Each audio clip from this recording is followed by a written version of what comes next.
Bonjour à tous, ici Pascal Lotaz de Neutrality Studies, et aujourd'hui je m'entretiens avec le professeur Zlatko Hadžidedić, directeur du Centre d'études sur le nationalisme, situé à Sarajevo, la capitale de la Bosnie-Herzégovine. Professeur Hadžidedić, bienvenue. Merci de m'inviter. Eh bien, merci beaucoup d'avoir accepté, car vous avez été présenté comme l'un des spécialistes venant, de Bosnie, pour discuter du rôle du nationalisme dans la dissolution de la Yougoslavie et aussi dans la politique actuelle. Pourriez-vous peut-être commencer par une vue d'ensemble de la manière dont vous abordez la dissolution de la Yougoslavie et comment vous définissez le nationalisme ainsi que les différents nationalismes que vous jugez essentiels pour comprendre ce processus?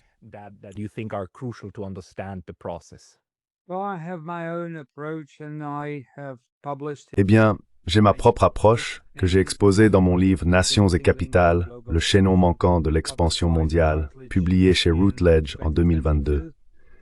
Je pense sincèrement, d'après mes observations, que la montée du nationalisme a coïncidé avec l'afflux du capitalisme dans l'ex-Yougoslavie. On dit souvent que les nationalismes étaient endormis, pour ainsi dire, puis se sont soudainement réveillés. C'est le récit habituel. Mais ce dont je peux témoigner en tant que personne ayant vécu dans l'ex-Yougoslavie, c'est que les nationalismes étaient totalement insignifiants en tant que récit.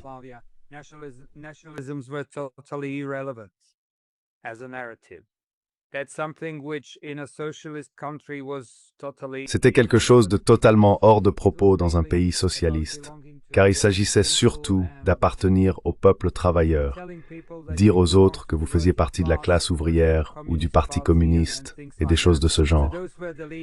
C'était là les récits dominants. Il n'a jamais été question de nationalisme, ce n'était pas un sujet dont nous parlions. Je dois donc dire que, littéralement, avec l'arrivée du capitalisme, à la fin des années 1980, le nationalisme a commencé à émerger. J'ai écrit un livre qui explique le lien entre le capitalisme et le nationalisme. C'est une théorie générale du nationalisme. Ce n'est pas à propos de l'ex-Yougoslavie, ni même de l'Europe.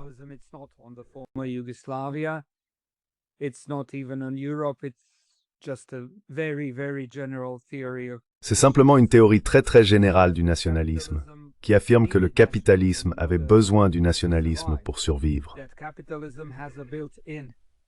Que le capitalisme comporte une erreur intrinsèque, consistant à créer un écart entre les riches et les pauvres, à un point tel qu'il engendre inévitablement les conditions permettant à des masses révoltées de monter sur scène et à terme de changer le système. Et pour survivre, pour maintenir le capitalisme intact, celui-ci avait besoin d'une sorte de colle sociale capable de combler, ou du moins de prétendre combler, le fossé entre les riches et les pauvres. Et cette colle, c'était l'idéologie du nationalisme, qui prêche que nous sommes tous égaux, que nous avons tous les mêmes droits, que nous appartenons à la même nation, que nous avons des intérêts communs, et ainsi de suite, indépendamment du fait que le 1% ou les 10% supérieurs, peu importe, de la population, s'approprient 90% des revenus. Néanmoins, nous appartenons à la même nation. De plus, le nationalisme a joué un rôle géopolitique très spécifique dans l'expansion de l'Empire britannique, qui était la principale puissance capitaliste. En pratique, la Grande-Bretagne exportait cette idéologie sous couvert de libéralisme, et elle n'a jamais eu à mener de guerre contre des empires concurrents tels que les empires espagnols ou portugais, ou encore l'Empire ottoman, l'Empire des Habsbourg, l'Empire néerlandais, et ainsi de suite.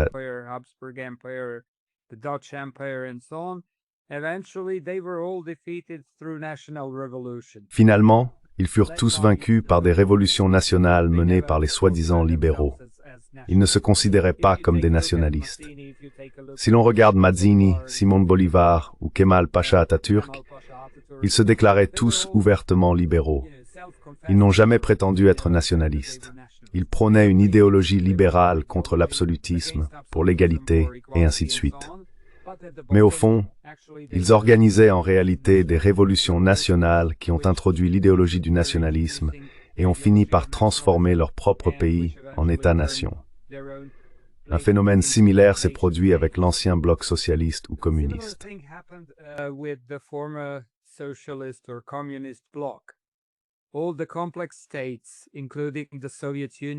Tous les États complexes, y compris l'Union soviétique, la Tchécoslovaquie et la Yougoslavie, bien que la Yougoslavie fût un pays socialiste et n'appartint pas au bloc, possédaient cette structure fédérative complexe. Finalement, ils se sont tous dissous d'une manière très similaire, avec l'introduction du capitalisme comme système économique dans leur espace politique. Ils se sont transformés en États-nations avec la montée du nationalisme dans chacune des républiques constitutives. C'était donc un processus très semblable, et nous l'avons observé ici.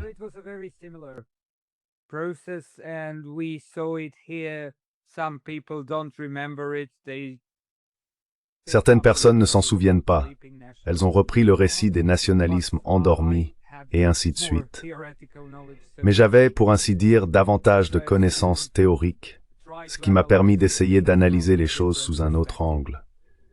À mon avis, c'est cela qui a été le principal déclencheur et la raison essentielle de l'introduction du nationalisme comme récit, le récit dominant, dans toutes les républiques yougoslaves.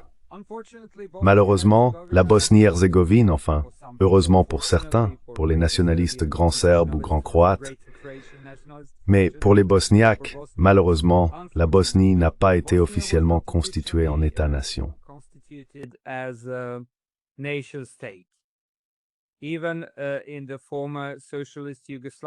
Même dans l'ancienne Yougoslavie socialiste, la Bosnie était un lieu à part. Elle était constituée en république composée de 3 groupes ethniques, ou plus précisément, de groupes ethno-religieux. Au XIXe siècle, ils se sont tous transformés de communautés religieuses en communautés ethno-religieuses. Les chrétiens orthodoxes sont devenus des Serbes, les catholiques, sous l'influence du nationalisme croate venu de Croatie, sont devenus des Croates, et ainsi de suite. Finalement, les musulmans ont adopté le nom de Bosniaque, qui appartient en réalité à tous les habitants de la Bosnie. Il n'est pas spécifiquement réservé aux Bosniens. Ainsi, ces communautés religieuses se sont transformées en communautés ethno-religieuses.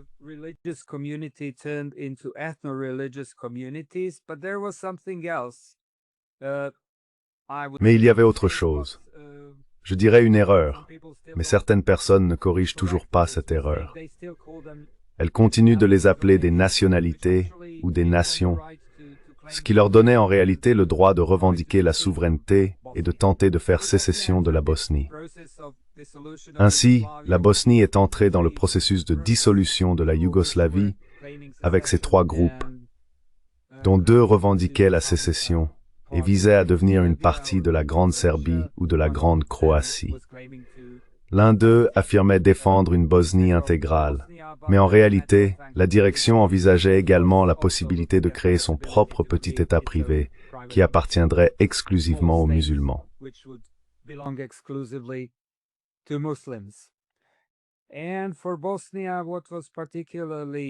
Et pour la Bosnie, ce qui fut particulièrement tragique, et ce qui était particulièrement dangereux à l'époque, et s'est révélé effectivement tragique, ce fut la soi-disant conférence de Lisbonne, organisée par la communauté européenne de l'époque en 1992, avant la guerre.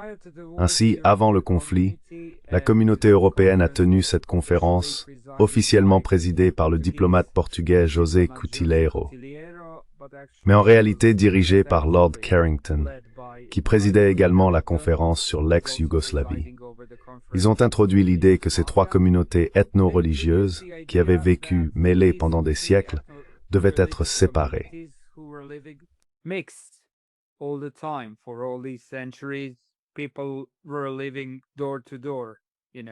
Les gens vivaient porte à porte, vous savez, sans territoire séparé. Puis ils ont eu l'idée que ces 3 groupes devraient s'organiser en 3 territoires distincts. Si vous voulez mon avis, c'est là que tout s'est joué. Certains ont accepté cela avec enthousiasme, d'autres moins, mais finalement ils ont tous accepté l'idée. Et si vous me demandez, c'est ce qui a tout déclenché en Bosnie, car on ne peut pas créer 3 territoires séparés et isolés à partir d'une population mixte sans guerre. Il faut une guerre pour cela. Et la guerre s'est en fait déroulée selon les lignes qui avaient été préalablement négociées lors de la conférence de Lisbonne.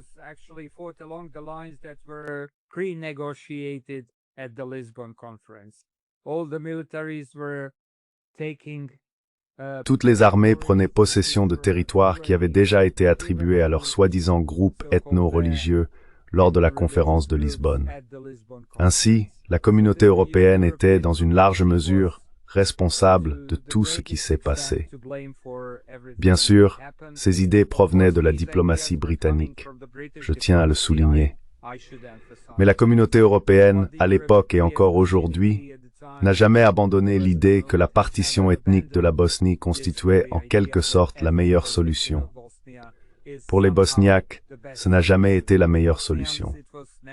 Bien sûr, il y avait certaines élites ethno-nationalistes qui voyaient là une occasion de créer des territoires séparés, de s'approprier les ressources de ces territoires, et ainsi de suite.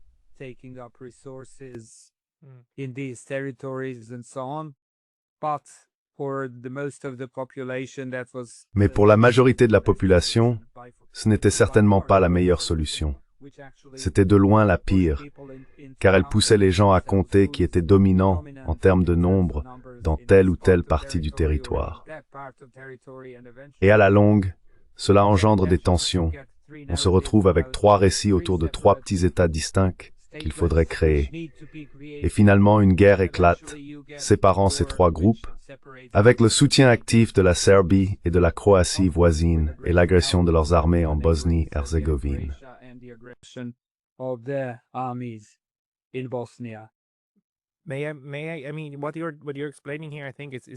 Je veux dire, ce que tu expliques ici, je pense que c'est vraiment important d'approfondir.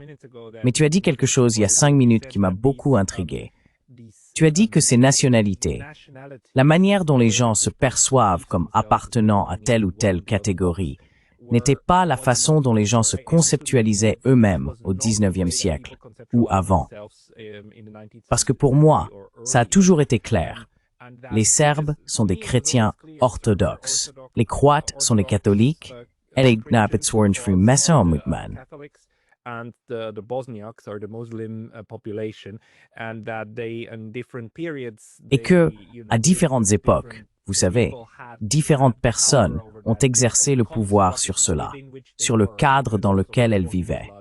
Car avant la Yougoslavie, enfin, avant la Yougoslavie socialiste, il y avait le royaume de Yougoslavie. Avant cela, c'était essentiellement une partie de l'empire des Habsbourg. Et cela a changé de main. Les Ottomans ont également joué un rôle, n'est-ce pas? Mais vous dites que l'idée même de ces 3 groupes est un phénomène relativement récent, environ 100 à 150 ans tout au plus.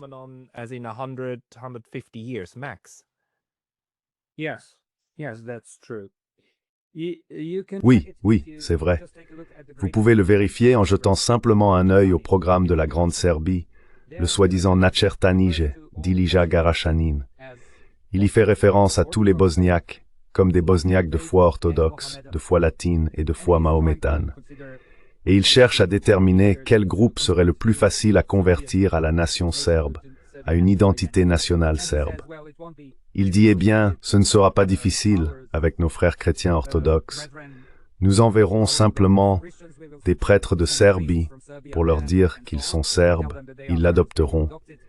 Et c'est effectivement ce qui s'est passé. Car la Bosnie relevait auparavant du mandat du patriarcat central de Constantinople. Mais l'Église orthodoxe serbe a racheté le mandat au patriarcat œcuménique de Constantinople, précisément après le Nacertanije, vers les années 1850.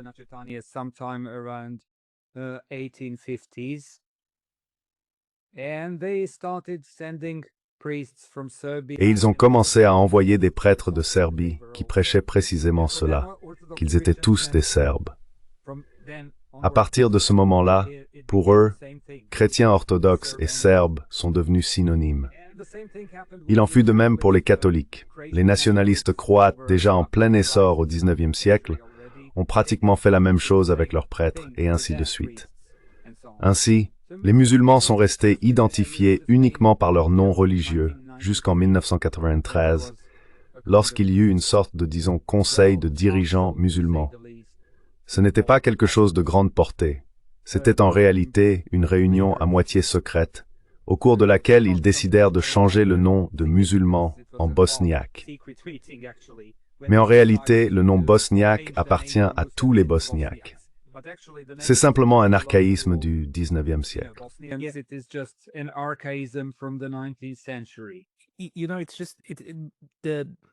Tu sais, c'est juste que, en plus, les conventions de dénomination que nous utilisons sont parfois extrêmement déroutantes, parce que nous employons les mêmes termes pour désigner des concepts différents, y compris, bien sûr, le fait que nous avons un pays que nous appelons généralement la Bosnie, alors qu'en réalité, le pays entier s'appelle la Bosnie-Herzégovine. Et à l'intérieur de celui-ci, il y a une partie bosnienne et une partie herzégovinienne, n'est-ce pas? Et parfois, nous avons des Bosniaques qui ne font référence qu'à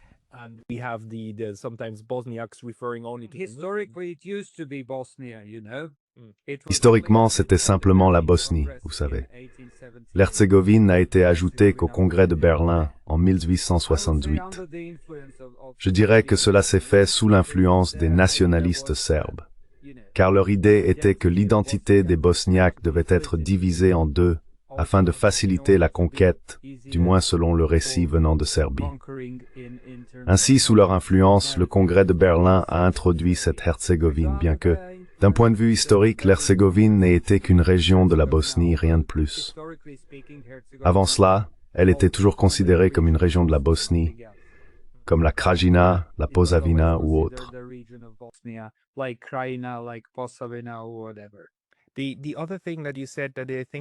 L'autre chose que vous avez dite et que je trouve si importante, c'est de comprendre comment cela s'est produit.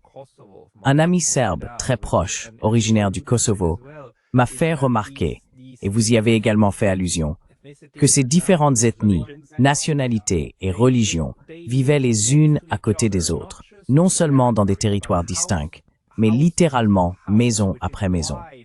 C'est pourquoi la guerre est devenue si incroyablement sanglante. Il ne s'agissait pas de territoires clairement séparables, mais de personnes qui avaient vécu côte à côte, jusqu'à ce que cela ne fonctionne plus. Et ce processus, qui a transformé des voisins sans problème entre eux en voisins qui ont pris les armes pour se battre, selon vous, qu'est-ce qui, au fil des années, a conduit à cela? Qu'est-ce qui a tout fait exploser? Qu'est-ce qui a détruit la cohésion sociale?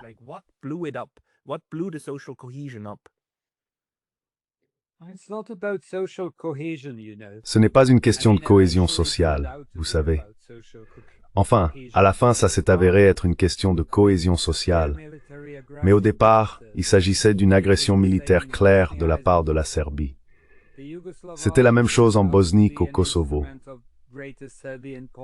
L'armée yougoslave s'est révélée être un instrument de la politique de la Grande Serbie, et il cherchait simplement à étendre la Grande Serbie à travers les territoires qu'il conquérait. D'abord en Croatie, puis en Bosnie. Je veux dire, ils ont mené une fausse guerre en Slovénie. Ce n'était pas une vraie guerre. En réalité, ils se retiraient de Slovénie. Mais ils ont occupé plusieurs régions de Croatie en 1991, et ils se préparaient également au conflit en Bosnie en occupant des territoires, et ainsi de suite.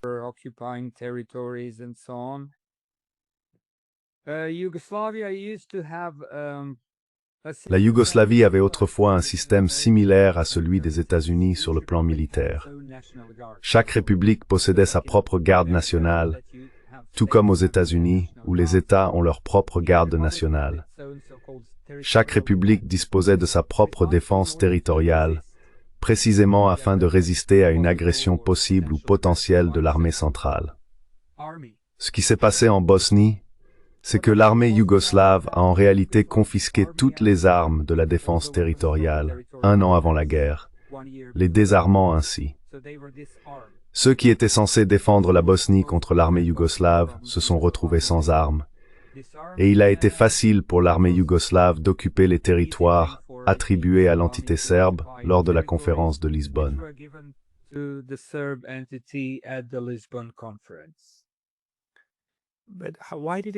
Mais pourquoi en est-on arrivé là, au départ?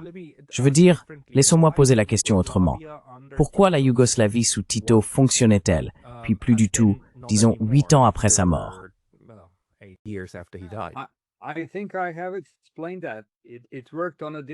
Je pense que je l'ai déjà expliqué.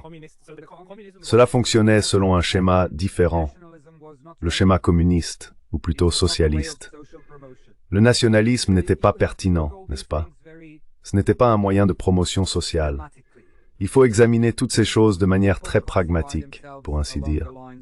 La plupart du temps, les gens se classent selon leurs intérêts purs. Parfois, la religion joue un rôle, donc il y a un peu de comportement irrationnel à ce niveau-là. Mais la plupart du temps, ils se classent selon leurs intérêts purs. Si vous êtes socialement promu, en appartenant au Parti communiste et en proclamant la fraternité et l'unité comme valeur suprême, alors vous appartenez au Parti communiste et vous promouvez la fraternité et l'unité, parce que c'est le schéma de la promotion sociale.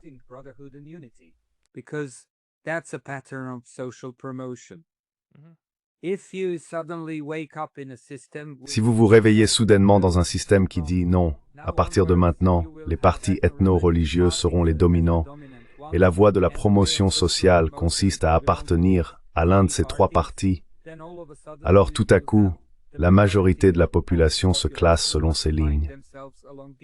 Il n'y a donc rien d'irrationnel à cela. C'est la clé du fonctionnement des nationalistes. C'est la clé du fonctionnement des communistes. Chaque système fait la même chose. Il établit un modèle de promotion sociale. Et ensuite, ceux qui veulent une promotion sociale, qui veulent appartenir à quelque chose, obtenir des emplois, être reconnus socialement, se classent selon les lignes dominantes du moment.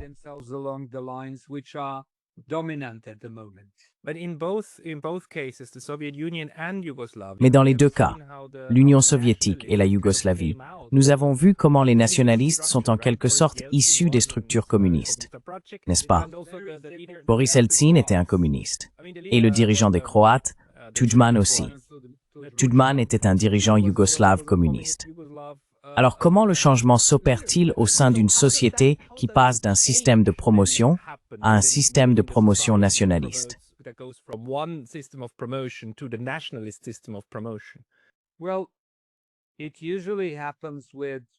Eh bien, cela se produit généralement à cause de ce qui vient de l'extérieur. Si vous subissez une forte pression, comme ce fut le cas dans l'ex-Yougoslavie, pour introduire le capitalisme, comme cela s'est produit en Union soviétique, où l'on a fini par introduire le capitalisme également, vous voyez les gens se tourner vers les modèles promus par le système capitaliste. Et ils le reconnaissent. Les premiers à reconnaître ces choses sont ceux qui sont les plus proches des sources du pouvoir. Les communistes, dans ce cas. Ils étaient plus proches des sources du pouvoir, et ils ont été les premiers à reconnaître le changement de jeu. Et dès qu'ils ont compris le changement de jeu, le changement de modèle, ils se sont simplement tournés vers celui qui gagnait, vous savez. Ils ont abandonné celui qui perdait et se sont tournés vers celui qui gagnait.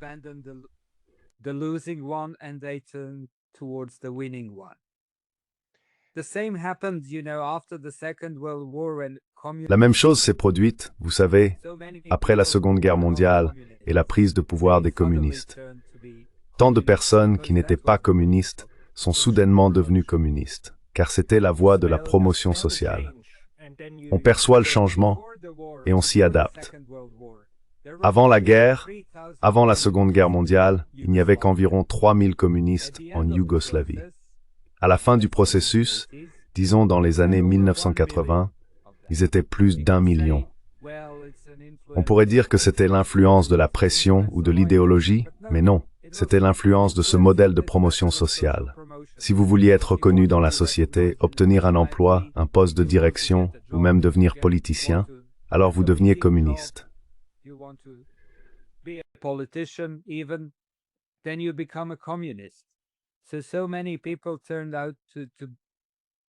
Beaucoup de gens se sont révélés être communistes simplement à cause de cela, et non par conviction profonde. La même chose s'est produite avec le nationalisme. Avec l'afflux du capitalisme, Ils se sont tournés vers le nationalisme comme moyen de promotion sociale. Et c'était aussi une voie facile pour ceux qui y réussissaient, ceux qui étaient plus proches des sources du pouvoir, d'accaparer de nombreuses ressources au cours du processus de privatisation.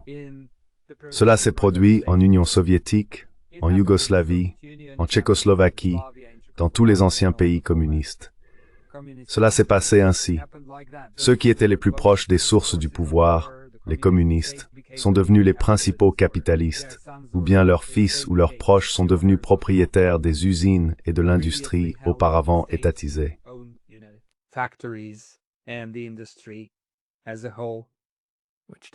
Ce qui bien sûr crée alors l'oligarchie d'un avenir très proche. Oui. D'une oligarchie à une autre. Ainsi, vous changez le récit en même temps que le changement du système économique. Alors, dans vos études sur le nationalisme, en particulier dans le contexte de la Yougoslavie et maintenant des États balkaniques, quelle est votre opinion sur la possibilité qu'il existe un moment où le nationalisme puisse réellement jouer un rôle sain, pour ainsi dire, dans une société? Ou bien s'agit-il toujours de forces qui mènent naturellement à la militarisation, à l'ostracisation et à la violence de masse?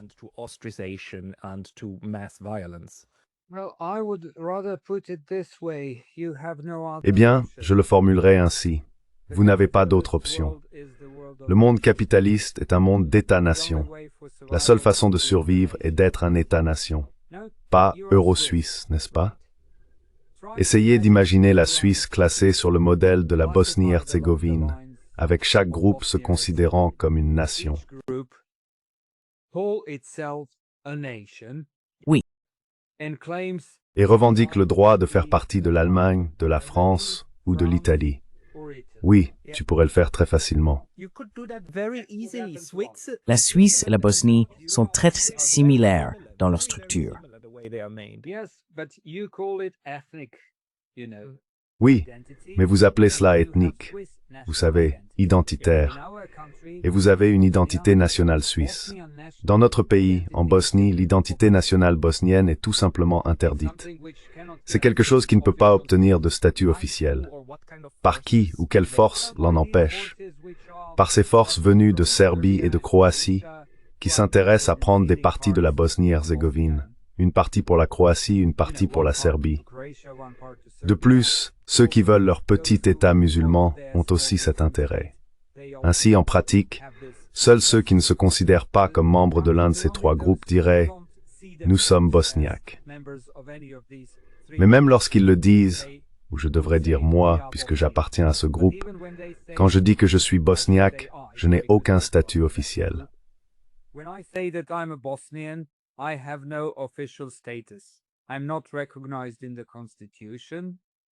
Je ne suis pas reconnu dans la Constitution. Et lors du recensement, je ne peux me déclarer que sous la catégorie « autre ». Mais c'est un recensement dirigé qui stipule qu'il faut être bosniaque ou musulman par nationalité ou par appartenance ethnique. Il présente cela comme si c'était la même chose. Mais il faut cocher cette case. Bosniaque, serbe ou croate, par ethnie ou nationalité. Les gens comprennent donc naturellement que c'est la seule manière d'être reconnu constitutionnellement. Et si vous êtes autre chose, si vous ne voulez appartenir à aucun de ces trois groupes, alors vous n'êtes pas reconnu. Essayez simplement d'imaginer une situation où la nation suisse ne serait pas reconnue dans la Constitution.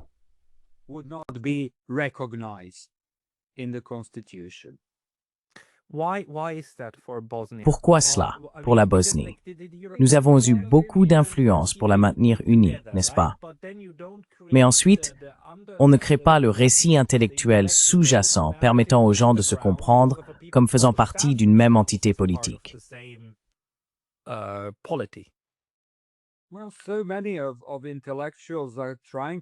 Eh bien, de nombreux intellectuels tentent de créer ce récit national bosniaque, mais les politiciens y restent tout simplement sourds. Et il existe une forte pression de la part de la Serbie et de la Croatie, ainsi que de l'Union européenne, du Royaume-Uni et des États-Unis, pour ne pas introduire une telle idée. Ils veulent manifestement que la Bosnie reste dans cet état et probablement qu'elle finisse par se dissoudre. Jusqu'à présent, les États-Unis ont protégé l'intégrité territoriale de la Bosnie, contrairement à l'Union européenne et au Royaume-Uni qui ne l'ont pas fait. Mais l'administration actuelle fait déjà circuler des rumeurs selon lesquelles elle serait prête à reconsidérer cette politique et pourrait, à terme, permettre la dissolution de la Bosnie et la sécession de certaines parties vers la Serbie et la Croatie.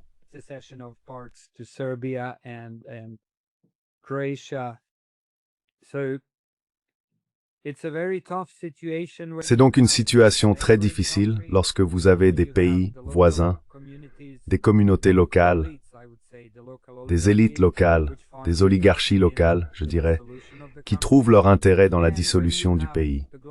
Et lorsque des acteurs mondiaux, pour une raison ou une autre, maintiennent également cette option sur la table comme la seule possible. Jusqu'à présent, ils n'ont jamais reconsidéré cette politique. Ils n'ont jamais essayé d'envisager l'option d'une nation bosnienne pour que la Bosnie soit organisée comme le reste des pays européens. Chaque fois, ils disent « Vous êtes différents, vous devez rester différents », et ainsi de suite. Et nous continuons à rester différents, ce qui ne fait que conduire à de nouveaux conflits.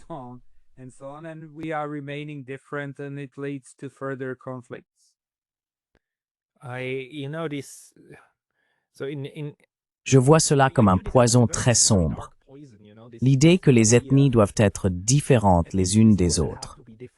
D'un côté, je reconnais que les gens se définissent eux-mêmes, décident à quel groupe ils veulent appartenir ou avec lesquels ils souhaitent s'identifier. De l'autre, une partie de cela est aussi fabriquée de l'extérieur, et cela pousse les gens à devenir violents, même dans leurs pensées.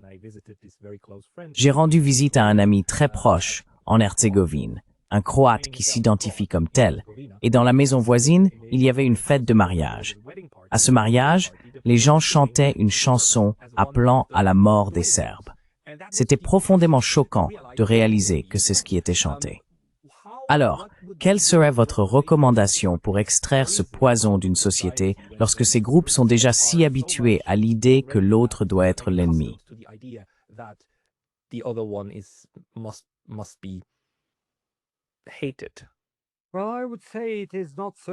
Eh bien, je dirais que ce n'est pas si difficile. Tout comme il n'a pas été si difficile de transformer des communistes en nationalistes. Il suffit d'un changement de récit, et celui-ci doit être promu d'en haut, par les intellectuels et par l'État. Également par la communauté internationale, quoi que cela veuille dire. Je préfère dire le Royaume-Uni, l'Union européenne et les États-Unis, car ce sont trois entités distinctes la plupart du temps. Certains disent que la Russie est aussi impliquée. Il existe des récits en Occident affirmant que la Russie a préparé tout cela, et ainsi de suite, ce qui est ridicule, car la Russie ne fait que tirer parti de la situation pour promouvoir sa propre puissance, qui est pratiquement inexistante. Ils font semblant d'avoir de l'influence de nos jours.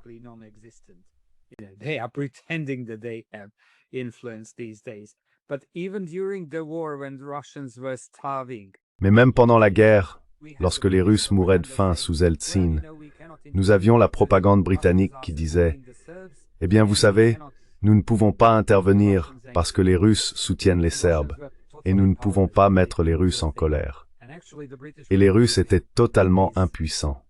Ils ne pouvaient rien faire. En réalité, les Britanniques encourageaient l'agression serbe en Croatie, en Bosnie et au Kosovo. Ils soutenaient la Serbie depuis le XIXe siècle. C'était leur pion sur l'échiquier dans leur tentative de saper l'Empire ottoman. Ils avaient deux acteurs principaux, la Serbie et la Grèce, qui servaient à affaiblir l'autorité ottomane dans les Balkans. Donc ils diffusaient des histoires sur les Russes, mais je laisserai vraiment les Russes de côté, même s'ils deviennent de plus en plus actifs en prétendant avoir une grande influence.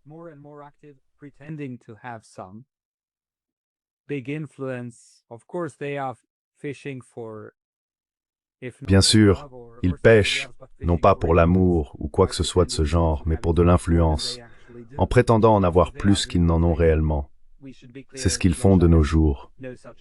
Mais il faut être clair, la Russie n'a pas une telle influence et ne l'a jamais vraiment eue dans les Balkans. C'était principalement une zone où le Royaume-Uni et la France exerçaient leur propre influence, surtout par l'intermédiaire de la Serbie. Donc, ma recommandation, pour revenir à votre question, serait simplement de changer le récit. C'est très simple. Vous voyez, je vais vous raconter une anecdote intéressante. C'est une histoire vraie. Je ne citerai pas de nom, mais j'ai parlé, disons, il y a environ 17 ans, avec un homme qui était le principal conseiller du dirigeant serbe en Bosnie, Dodik. C'était son idéologue. Vous savez, une sorte de Steve Bannon du premier mandat de Trump. Is Steve Bannon from Trump's first mandate. That kind of a relationship. And he said, Ce genre de relation. Et il a dit, quand nous avons été présentés, à l'époque, j'étais conseiller auprès de l'un des ministres bosniens au niveau national et également de l'un des dirigeants du parti, donc nous avons parlé dans ce cadre. Et il a dit, eh bien, ce pays peut devenir normal en 2 ans, mais essayons de conclure un accord. Je crois qu'il peut avoir une identité commune, une identité bosnienne, en seulement 10 ans. Parce que je peux prétendre être serbe autant que je veux, mais quand je vais en Serbie, on m'explique que je suis bosnien. Donc vous savez, la Serbie est prête à les utiliser comme un instrument, mais elle n'est pas très disposée à les admettre dans son giron. Oui, mais vous savez, tout cela est en réalité contrôlé. Yeah, but you know, this is actually controlled. very important. I mean, people define C'est très important.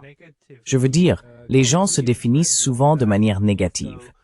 Un ami colombien m'a un jour demandé, « Alors, en Suisse, vous parlez 3 ou 4 langues. Vous avez différentes religions, différents statuts sociaux, et ainsi de suite. Qu'est-ce qui fait de vous des Suisses ?»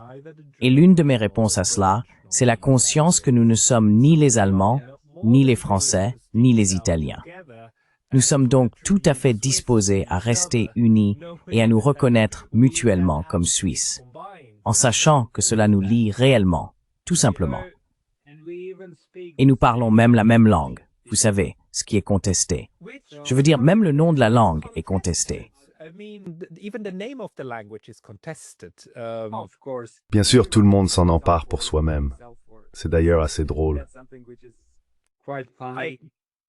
Ces temps-ci, je l'appelle malicieusement le Slave du Sud.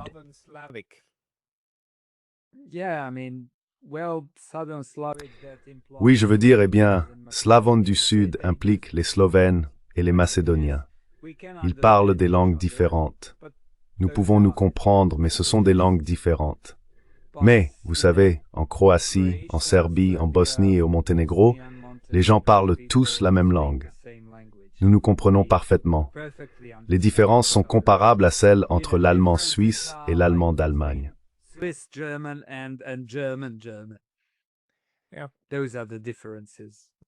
Ce sont là les différences, voire encore plus minimes. Puis-je simplement demander, puisque votre analyse est que le nationalisme est une caractéristique inhérente du capitalisme, et que nous reconnaissons vivre dans un foutu monde capitaliste, la majeure partie du globe, du moins dans les économies de marché, alors, selon vous, que faudrait-il faire pour empêcher le capitalisme de faire complètement exploser les sociétés en ces fragments nationalistes? Comme, vous savez, la manière dont nous créons des lois contre les monopoles pour empêcher cette partie du capitalisme de se dévorer elle-même. Oui.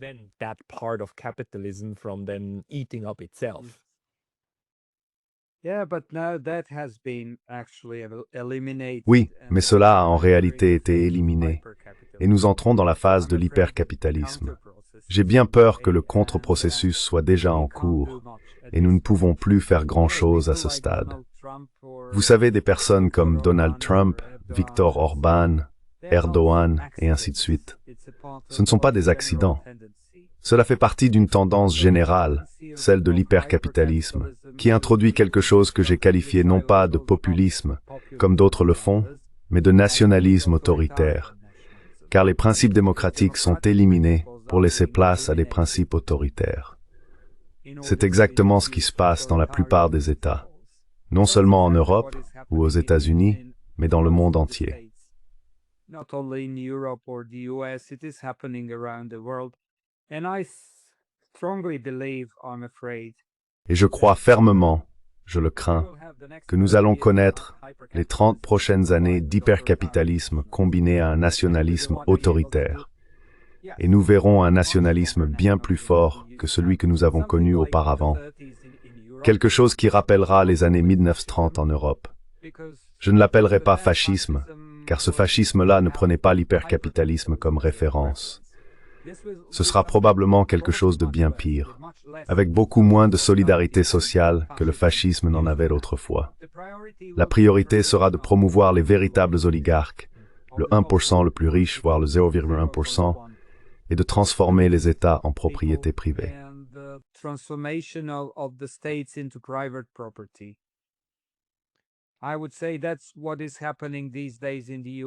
Je dirais que c'est exactement ce qui se passe en ce moment aux États-Unis. C'est assez visible, assez spectaculaire, la façon dont cela se déroule. Les oligarques deviennent les propriétaires de la politique, de tout l'État.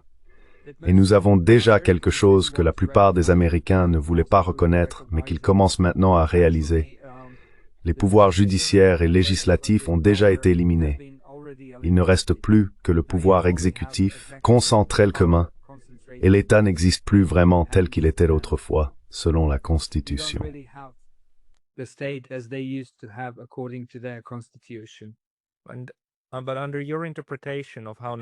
Mais selon ton interprétation du fonctionnement du nationalisme, cela conduirait naturellement à un élan encore plus nationaliste.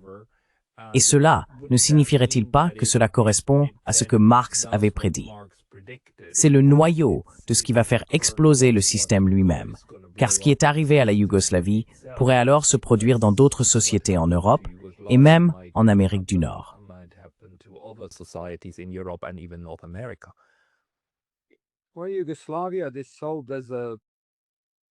Eh bien, la Yougoslavie est présentée comme un pays idéologiquement communiste. Il en a été de même pour l'Union soviétique. Nous ne savons pas encore si le capitalisme peut se dissoudre ou s'effondrer, mais ce qui suivra reste inconnu. Je vous rappellerai que Karl Polanyi, par exemple, avait prédit que le capitalisme finirait par se détruire lui-même précisément à cause de ce mécanisme autodestructeur qu'il possède. Pour ma part, j'ai, pour ainsi dire, révisé sa théorie en affirmant que le nationalisme joue le rôle de transformer l'ensemble de la hiérarchie sociale de manière à la présenter comme une société d'égaux. Et il agit comme une sorte de colle sociale. Pas une colle mondiale, pas encore. C'est quelque chose qui caractérisait le capitalisme classique.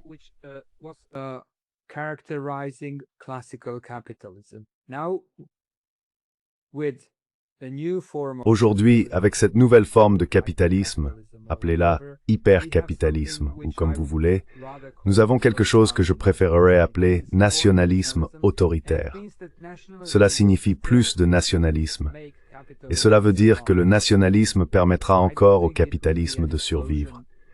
Je ne pense pas qu'il s'effondrera sur le plan social à cause d'un excès de nationalisme. Davantage de nationalisme impliquera plus de cohésion au sein de la société, plus d'homogénéité et ainsi de suite. Le capitalisme ne peut s'effondrer que pour des raisons économiques, à cause des bulles qu'il crée et de phénomènes de ce genre qui peuvent provoquer un effondrement. Mais autrement, ce levier qu'il utilise, le nationalisme autoritaire, est quelque chose qui préservera parfaitement le capitalisme pour les 30 prochaines années.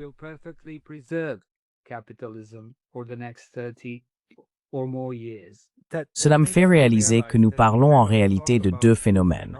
L'un est ce nationalisme autoritaire, qui est en fait un nationalisme unificateur, maintenant le système cohérent. L'autre est le nationalisme qui a explosé.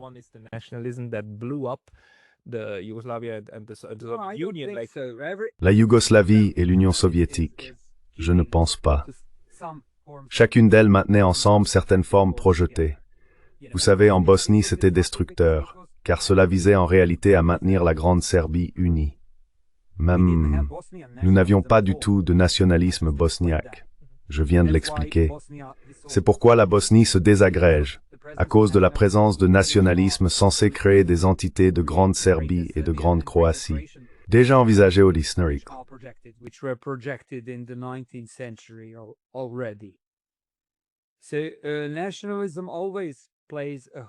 Ainsi, le nationalisme joue toujours un rôle homogénéisant. Simplement, Le nationalisme fondé sur des principes démocratiques n'est plus valable pour une société exposée à l'hypercapitalisme, hyperexploitation, hyperextraction et hypermanipulation, si l'on veut, sur le plan financier. Pour ce type de capitalisme, il faut un nationalisme autoritaire, où les principes démocratiques sont tout simplement supprimés. Mais le nationalisme est toujours là pour maintenir la cohésion de la société pendant que le capitalisme l'exploite, pour le dire simplement. To put it in the simplest terms. Yeah, but there's still something Oui, mais il y a encore quelque chose que je ne comprends pas. Pourquoi est-ce que certains nationalismes maintiennent de grands groupes unis, alors que d'autres nationalismes finissent par balkaniser ces grands groupes en plus petits?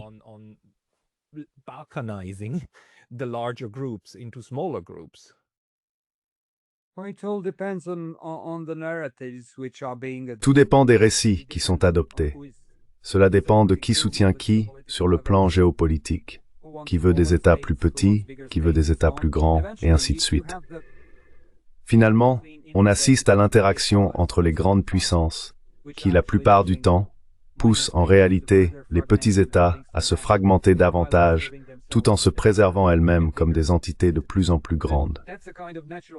C'est donc une sorte de logique géopolitique naturelle. Si l'on regarde les choses sous cet angle, le jeu des grandes puissances finit par déterminer la structure géopolitique du monde. Malheureusement, c'est ainsi, et les petits acteurs sont toujours les perdants, ceux qui se retrouvent fragmentés. Je pense que c'est tout à fait exact. Il fut un temps où l'Irak était un pays très puissant sous Saddam. Qu'en reste-t-il? Plusieurs nationalismes concurrents? Oui. La même chose est arrivée à la Syrie. The same thing happened with Syria, the same thing happened with Libya. La même chose s'est produite avec la Libye et avec la Yougoslavie. Cela se passe même avec la Bosnie, malheureusement. Tout dépend donc du type de projections géopolitiques qui ont été faites. Certaines personnes, disons principalement à Londres, mais aussi à Washington, pensent qu'une grande Serbie sert mieux leurs intérêts, tout comme une grande Croatie. La Macédoine se trouve dans une situation similaire à celle de la Bosnie.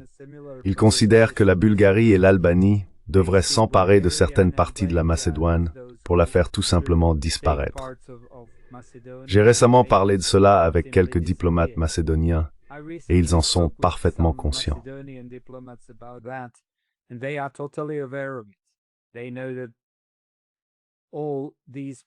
Ils savent que tous ces problèmes que la Grèce crée à propos du nom et ainsi de suite ne visent qu'à les faire attendre qu'il se passe quelque chose. Mais ce quelque chose est en réalité la partition selon des lignes slaves et albanaises. Car malgré le nationalisme macédonien développé, enfin, pour donner un autre exemple, ils ont un récit nationaliste macédonien élaboré, un sens développé de la nation, si l'on veut. Mais certaines personnes, occupant des positions de pouvoir, les considèrent simplement comme des Bulgares.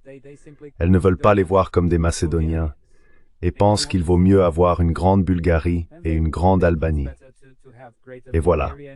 Même cette solution avec le Kosovo n'est qu'une solution temporaire, car l'idée d'origine était d'avoir une grande Albanie et non un Kosovo et une Albanie séparées.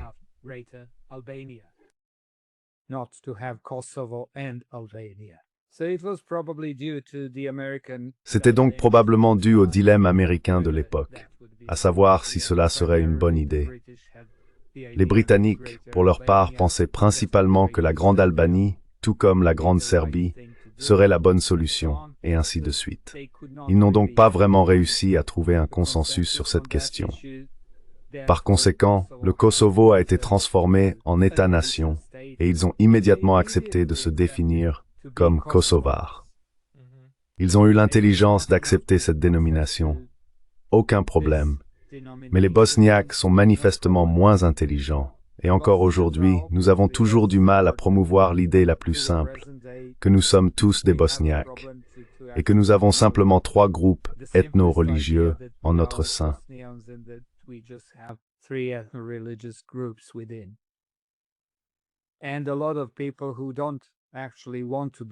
Et beaucoup de gens ne veulent en réalité appartenir à aucun de ces 3 groupes. Au moins un quart de la population ne s'en soucie pas. mais ils sont également intégrés à ces trois groupes par le biais du recensement, des partis politiques et des récits qui sont diffusés. Ainsi, si l'on continue à leur répéter qu'il n'existe que ces trois groupes, ceux qui n'appartiennent à aucun d'eux finissent par se remettre en question, se demandant s'ils ont raison. Et peu à peu, certains commencent à se tourner vers ces trois identités plutôt que de rester fidèles à la leur telle qu'ils la ressentent.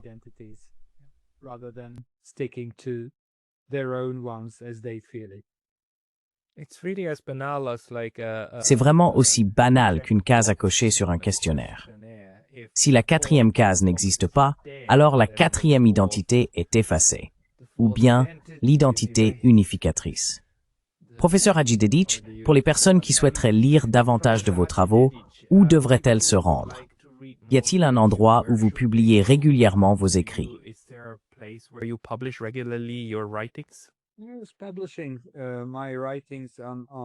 Je publie mes écrits sur le site nationalismstudies.org, mais je leur recommanderais vivement de lire mon livre « Nation et capitale, le chaînon manquant de l'expansion mondiale », publié en 2022 par Routledge à Londres et à New York.